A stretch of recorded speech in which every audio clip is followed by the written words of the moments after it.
Up the pipe! G'day guys, Nate here, coming at you with the round 9 preview of Collingwood v Fremantle, Thursday night at Optus Stadium, 6:10 p.m. start over there, so it's an 8:10 p.m. start here. Basically, the game's going to finish at around 11 p.m. Thursday night, so looking forward to this one. It's a very early round 9 preview video as well. I'm recording this Monday night after work. If I don't record this now, there's going to be no preview video up at all, so getting this out of the way now. Most of this is going to be selection speculation as well, so most of this preview video could be outdated by the time we have team news and updates and player selections and things like that. Collingwood is returning to the scene of the crime. Last time we played at Optus Stadium was a draw against Fremantle in an umpiring decision that I'll never forget and I'll never forgive. 25 points up with 7.5 minutes to go. Just killed all momentum. I wasn't blaming the umpires for the round 8 review, but I am blaming Matthew Nicholls for this draw last year.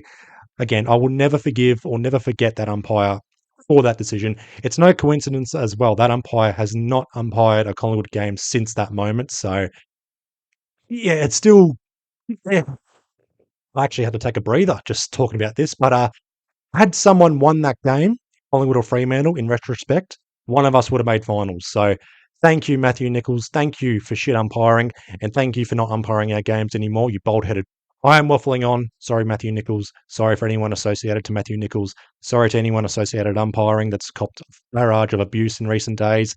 Not from me, at least. Just Matthew Nicholls. Fuck him. Everyone else, you're cool. Even the boundary umpires, you're cool. Just on this game and preview, again, I am recording this on a Monday night. The game's going to be on a Thursday night. Again, I'm not too thrilled. But just Thursday night games, they don't appeal to me. I work full time, 40 plus hours a week, plus weekends as well on occasion. So Thursday night games, they're good to watch as a neutral, just put the feet up and just relax. Sometimes I just fall asleep to some Thursday night games.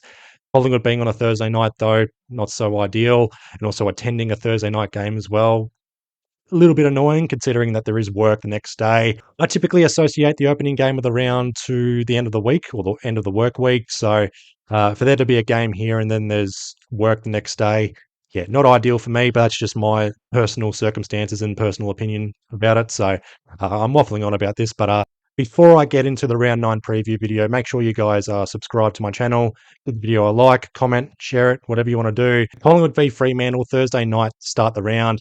I was looking at the key stats and comparisons between Collingwood and Fremantle for this video. There was not one key stat that sticks out for Fremantle compared to Collingwood. There's a few key stats that Fremantle are better at compared to Collingwood, and that's okay, but there's nothing that really stands out. There's nothing that gives Fremantle that identity right now. It doesn't scream, this is what we stand for or anything like that. It doesn't scream why they're in the mix or anything like that. They are 4-4. They are still outside the top 8. Their percentage has been decimated against St Kilda, so they are looking to bounce back. We can't make Fremantle use us as a stepping stone for this. It would be such a Fremantle thing to beat Collingwood, having lost to St Kilda, having beaten Adelaide, and then having lost to Melbourne. So a bit of flat track bully about them right now. So even if they do beat Collingwood, they're not going to beat the allegations there. But if they beat Collingwood, fair play to them. Good way to bounce back. For us, though, we are coming off a heartbreaking loss, failing to kick a goal after the siren. We failed to kick a goal after the siren. Jack Crisp, we love you. You're excused for that, by the way. We love you. Again, we're looking to bounce back ourselves. We are coming off a 5-day break in this one. So the major talking point in this video is going to be about selection speculations and carryover emergencies from last week and who we pick, who we don't pick, who we rest, who we play, and yada, yada, yada. I've heard, I know, again, this is just like comparing news outlets and stuff like that. There could be up to 5 changes for this game. I'm not sure who exactly comes out. We're probably going in with at least 2 changes for this. No one was injured. Nothing's been reported or anything like that from the game against Geelong. No one was injured or no one's going to be confirmed out as of this recording, by the way, so it could be outdated by the time you see this video. But I am expecting 2 changes for this game. First one, Jeremy Howe comes back in. I think he replaces Will Hoskin-Elliott. I know it's not a like-for-like replacement, but Jeremy Howe, we needed his intercepting abilities down back for the Geelong game. He'll be in most likely, unless he's picked up a minor injury that we're unaware of. The injury report comes out Tuesday afternoon after work, so we might get some updates there. And the second change, I think is going to happen, and it's going to be good news ahead, is Jordan Ngoe's out. Not good news for Jordan Ngoe being out, being rested, but Charlie West will likely make his debut replacing Jordan Ngoe. Gives us height up forward. For Charlie West as well, he was rested for the VFL game against Footscray, so he wasn't a carryover emergency or anything like that. Just didn't play any footy. I think he's been put on ice to then make his debut here against Fremantle.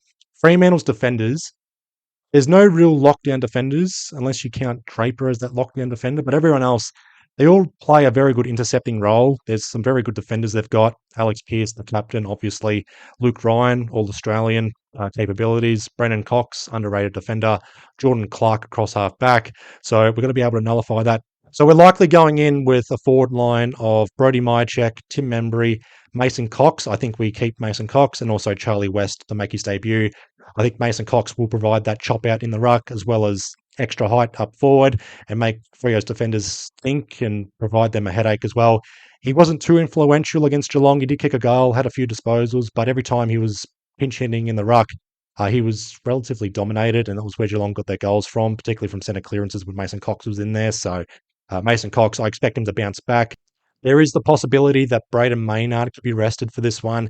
And obviously, we've got Scott Pendlebury and Steele Sidebottom having played every single game. Pendlebury was the sub against Port Adelaide, but Steele Sidebottom has played every game so far. Could either of them be rested as well? Could one of them be the sub for this game as well? Not too sure, but not too surprising as well. Jamie Elliott as well. He hasn't missed a game so far. Could he be rested? He just came off 5 goals on Anzac Day. Not exactly influential against Geelong, so they might just give him a rest. This might be outdated, but 2 changes at least. But we can't keep doing these 2 changes each and every week. Let's not create an imbalance. Let's not ruin the cohesion or chemistry involved. We are a tight-knit group. That's clear and evident given how we got around Jack Crisp after the siren. But we need all of our players fit and firing. If it means Jordan Goey has a week off, if we play him in the bloody VFL against the Northern Bull Ants on the weekend, so be it. Get his confidence up if we have to do that. Otherwise, have a break, have a Kit Kat, and then come back, play another 4 games, and then get into our next official bye, and then give Jordan Goey a proper run at it after the bye, and then go from there. And I think our coaching staff had this game penciled in quite a while ago in terms of player selections and load management and stuff like that. Charlie West likely debuting. Ed Allen, Lockie Sullivan, Oleg Markov, they were the carryover emergencies. They didn't play the VFL, they didn't play the AFL, so they could be in the selection mix as well. No one in the VFL put their hand up for senior selection, unfortunately. I know Tao Jath's putting together decent performances. Charlie Dean provides depth down back as well. Jacob Ryan needs to keep improving on his performances, but I don't expect guys like Oscar Steen or Smith or Will Hayes to bang down the door right now. That would be a shock right there. Will Hayes was only playing the second half in the VFL, so I was wishful thinking this was at the time that he was going to be used as a tactical sub for the trip over to Perth to take on Freo, but I don't think that's going to be the case. I think we'll go in with the best side possible without properly resting multiple players. If we go into this game resting multiple players and we lose, then bloody hell, I might be a little bit angry, but I don't expect it to be too much changes. Just the 2 changes for me I would do, but I'll leave it to Craig McRae to trust the process, and we'll go from there. Just briefly on Freo selection talk as well. I mean, they could drop 18 players for this game. That's how bad they played against St Kilda. Hayden Young did his hamstring. He's going to be out. Their most influential player, I reckon, for Freo. Freo, they only kicked 1 goal in the first half against St Kilda. The player who kicked the goal was Hayden Young, and he was subbed out at half time. So their midfield's going to be decimated. It's down to Brayshaw and Sarong. Matthew Johnson, Shea Bolton goes in there as well. I'm not too sure who else can go in the midfield. Murphy Reid, he's got centre bounce stoppages and stuff like that. But I don't think Murphy Reid's going to win a game off his own boot in the midfield. I'd say that, and if he fucking jinxes me, I swear to God. But also for Fremantle, Patrick Voss will return from his suspension, provides height up forward for Fremantle, so it gives us a bit of a headache. That's why we need Jeremy Howe to come in for this game. Bailey Banfield, he had a suspension in the waffle. He might come in. I mean, he kicked 3 goals against us last time. Will Brodie, he might be up for selection here. He's been toiling away in the waffles since the start of 2023. Nathan O'Driscoll, he's got the foot and ankle problem. He might be back on time. And Jager O'Meara doesn't have a timeline on his return, so he's missed a few games. He could be back for this one. I think Collingwood should be using a tag for this game. And it goes off a small set of data in terms of Caleb Sarong. Last 9 games for Fremantle, 3 times Sarong got tagged and 3 times he's lost his head. Had a very poor output, Caleb Sarong, and Fremantle lost those 3 games. I'm talking about the final game last year against Port Adelaide with Willem Drew tagging Caleb Sarong.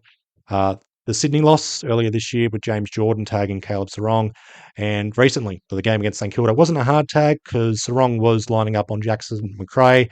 McRae stood out in that game, by the way. But it was Windhager and Hugo Garcia that were, I guess, giving attention to Caleb Sarong. And that's where I think we need to provide full attention to Caleb Sarong. He is someone that could win a game either off his own boot or put the team on his back and give them the win. So we've got to nullify Caleb Sarong. And this is where I think Harry Perryman comes into play if Jeremy Howe comes in. Get Perryman out of the back line. He was good against Geelong, but get him out of the back line and have him tag or give full attention to Caleb Sarong. Perryman's capable of playing that role.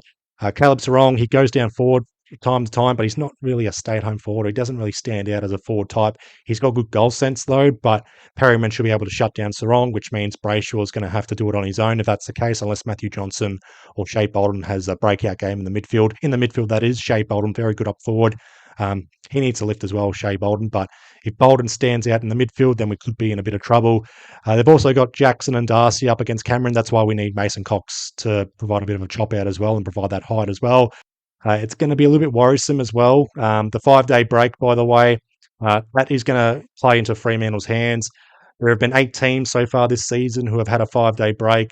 2 of them have won, but 6 have lost. Of the 2 teams that have won, it was Essendon against Port Adelaide. Port Adelaide also coming off a 5-day break, and Melbourne against Richmond. Richmond also coming off a 5-day break. So if it's close at 3/4 time, then Fremantle will realise they're in it up until their eyeballs.